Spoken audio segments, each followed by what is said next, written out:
Vulnerability disclosure.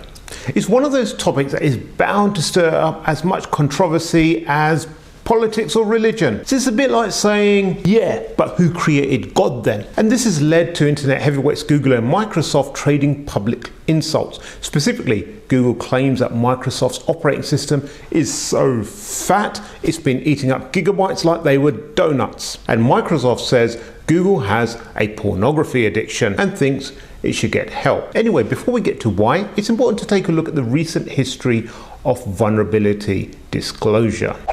The origins, history and workings are much debated, but in theory the premise is simple. If someone finds a security problem in a product, they report the vulnerability to the vendor and the vendor goes ahead and fixes it. It's a bit like being Jose Mourinho. Pundits tell you that your team is weak because it's not scoring enough goals, so you go out and buy 3 new strikers who put you in the top of the league.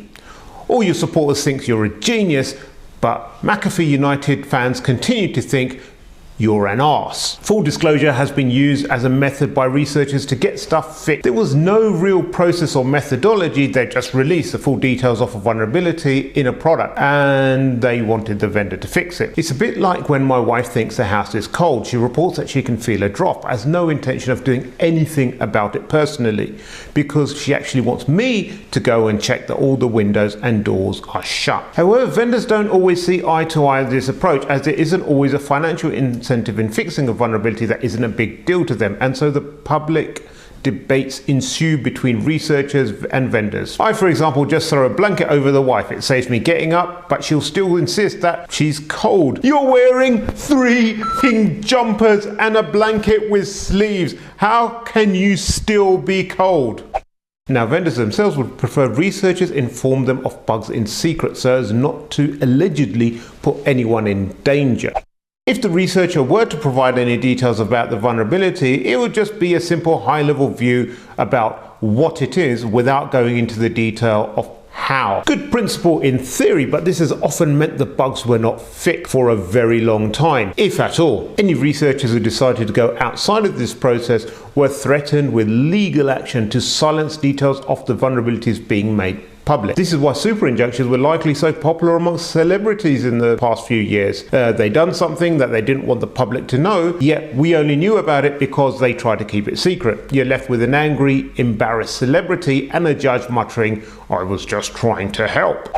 In about 2009, researchers found the disclose process so erroneous they started the No More Free Bugs campaign and promised not to release any vulnerability for free. In response, the vendors started bug bounty programs where they rightly paid researchers for their hard work. You know, like when Jabba the Hutt hired Boba Fett to capture Han Solo for him. Boba's not going to work for free, is he? However, even that process comes at a cost to both the vendor and the researcher, as your entire computer system can end up frozen in carbonite by the evil empire. So much so that there are now third-party companies that will help vendors run bug bounty programs and help researchers disclose vulnerabilities. I love you, third-party companies. I know. So although some things have gotten better, the process remains a largely messy one. Google therefore announced a 90-day full disclosure policy, meaning that anything not fixed within 90 days of informing a vendor will go public. Imagine you started dating somebody new and you're trying to iron out the kinks in the relationship. Maybe you turn up late too much. Maybe she farts in her sleep. They're not big problems, but you want to sort them out in private. Well, in Google's system, you get 3 months to sort out your relationship in private before all your friends and family receive an email with your personal issues in it. And her parents hate you, so they use this information to drive a wedge in between you.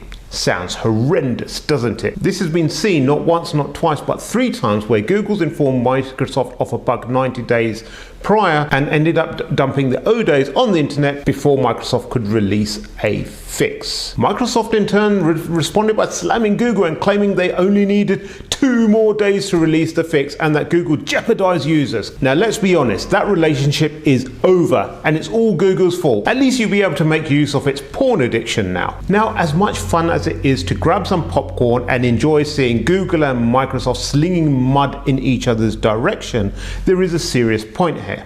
Fixing vulnerabilities is hard. No one can build secure software from the get-go, and there will always be bugs. The security Industry needs to just mature and grow up and find ways that they can fix stuff quicker and better together. Otherwise, they'll all wind up moving back in with Jose Mourinho's parents. I may have confused my metaphors there.